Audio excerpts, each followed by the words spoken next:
Hello friends. हमने अभी database attach details देखा था, बैकअप एंड रिकवरी देखा था।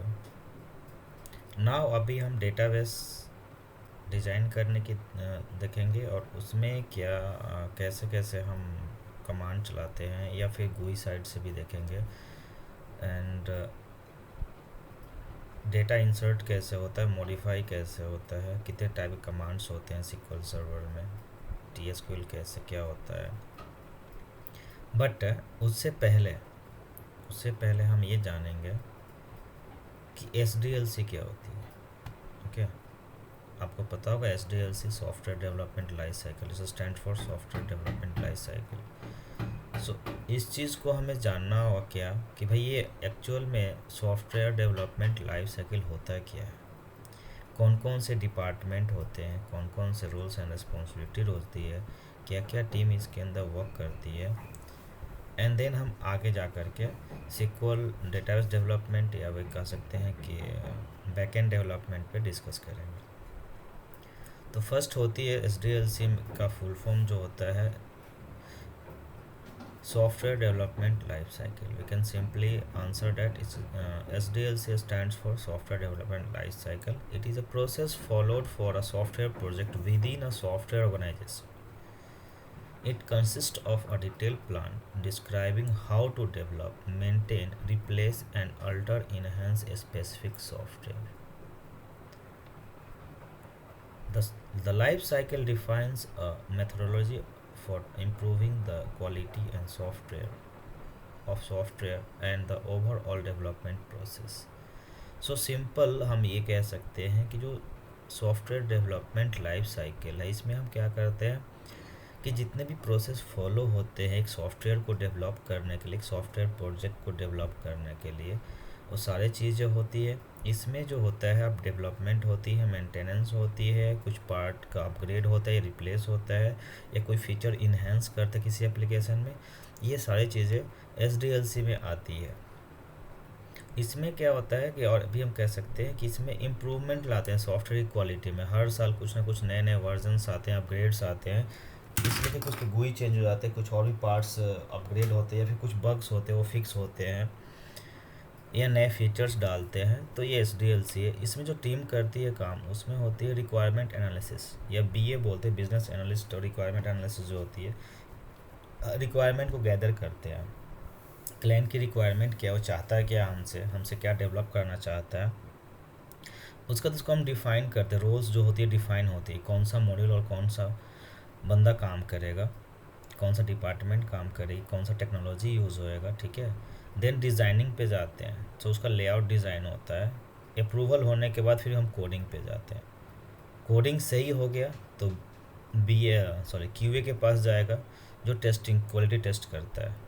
एंड देन डेवलपमेंट उसकी ख़त्म हो जाती है। एंड देन वो जब भी डिप्लॉय हो जाता है, मीन्स डेवलपमेंट टेस्टिंग के बाद जब डेवलपमेंट टोटली ख़त्म हो जाती है, मीन्स जब कोड जो टेस्टिंग होती है प्रॉपर वर्क करता है, कोई बग नहीं होता, ऑल बग्स फिक्स हो जाते हैं, तो वो प्रोजेक्ट डिप्लॉय की तरफ जाता है या कोड डिप्लॉय की तरफ जाता है। डिप्लॉयमेंट सक्सेसफुली होने के बाद, मॉनिटरिंग होने के बाद, मीन्स कस्टमर ने आपको एक या मेल पे या किसी चीज़ पे बता दिया कि हाँ everything is going fine as per requirement, जो डिस्कशन हुई थी। देन वो पार्ट क्या आता है, देन उसके बाद क्या आता है मेंटेनेंस। मीन्स अब जब सॉफ्टवेयर प्रॉपर रन हो रहा है, चल रहा है, तो उसकी मेंटेनेंस आती है। मेंटेनेंस इन द सेंस, अगर डेटा बढ़ रहा है, यूज़र्स बढ़ रहे हैं, तो कोई प्रॉब्लम तो नहीं आ रही, परफॉर्मेंस डिग्रेड तो नहीं हो रहा एप्लीकेशन का, तो ये सब सारी चीज़ें मेंटेनेंस में आती है। मीन्स इसमें क्या होता है, आपको BA मिलता है, डेवलपर मिलता है, QA मिलती है, and then service and support की टीम्स होती हैं, दैट इज़ SDLC।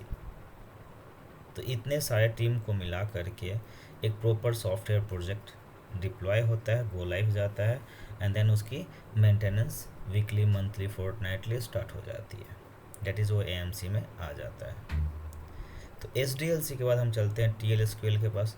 तो TSQL में भी आपको बहुत सारी चीज़ें हैं जो आपको देखना रहेगा कि भाई हम कुछ चीज़ राइट कर रहे हैं तो उसके लिए क्या क्या सपोर्ट कर रहा है। तो उससे पहले हम थोड़ा सा SQL सर्वर का डेटा टाइप है, क्योंकि हम SQL सर्वर देख रहे हैं, MySQL और पोस्टग्रेस नहीं देख रहे हैं, या ओरेकल नहीं देख रहे हैं, तो हम उनके डेटा टाइप पे नहीं जाएंगे, उसमें बहुत सारे डिफरेंसेस रहते हैं। हम यहाँ पे आते हैं SQL सर्वर के डेटा टाइप पे। तो सीक्वल से जितने भी डेटा टाइप हैं यहाँ पे हैं, आप देख सकते हैं। कैरेक्टर है, आपको लेंथ बताना, शॉर्टकट में कैर बोलते हैं। वायर कैर है, बुलियन है, स्मॉल इंट है, न्यूमेरिक है, रियल है, फ्लोट है, डेट है, टाइम है, डबल प्रेसिजन है, टाइम स्टैम्प है, डेसिमल है। ओके। कैरेक्टर लार्ज ऑब्जेक्ट है, ब्लॉब स्टोरेज के लिए ब्लॉब है, बाइनरी लार्ज ऑब्जेक्ट के लिए भी आता है। तो ये सारे आपके पास डेटा टाइप है। जब भी आप कोई डेवलपमेंट करेंगे, टेबल क्रिएट करेंगे, तो आपको डेटा टाइप यूज़ करना पड़ेगा एज पर रिक्वायरमेंट। सो यहाँ पे एक चार्ट के थ्रू दिखाया गया है एग्जैक्ट न्यूमेरिक में क्या कहते हैं। Bit, tiny, small, big int, decimal, number, money and small money आता है। अप्रोप्रिएट न्यूमेरिक में रियल और फ्लोट आता है। डेट एंड टाइम में date time 2, small date time, time.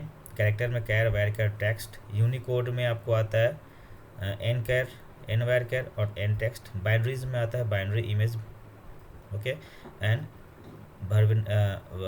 भैर बाइनरी आती है, मतलब वेरिएबल बाइनरी आप बोल सकते हैं। कर्सर आती है, हेरारचियार्ड आता है, एसक्यूएल वेरिएंट आता है, टेबल आता है, ये सब चीज़ें अदर्स में आती है। एक्सएमएल आती है, ठीक है ना। स्पेशल है तो जियोग्राफिकल आती है, जो मिनिमल यूज़ हो जाता है आपको। सो एक्सएमएल, पैसियल और जियोग्राफिकल, ये सब अलग डेटा टाइप है जो अलग अलग फीचर से मतलब यूज़ होते हैं। आपका जोग्राफिकल आपको पता ही, जोग्राफी के ग्राफ्स को दिखाने के लिए क्या करते हैं, जो हम डालते हैं उसके अंदर मैप उप दिखाते हैं। तो ये डेटा टाइप आपको जब भी आप कोई डेटा डिज़ाइन करते हैं, टेबल डिज़ाइन करते हैं, तो आपको ये डेटा टाइप यूज़ करने पड़ेंगे।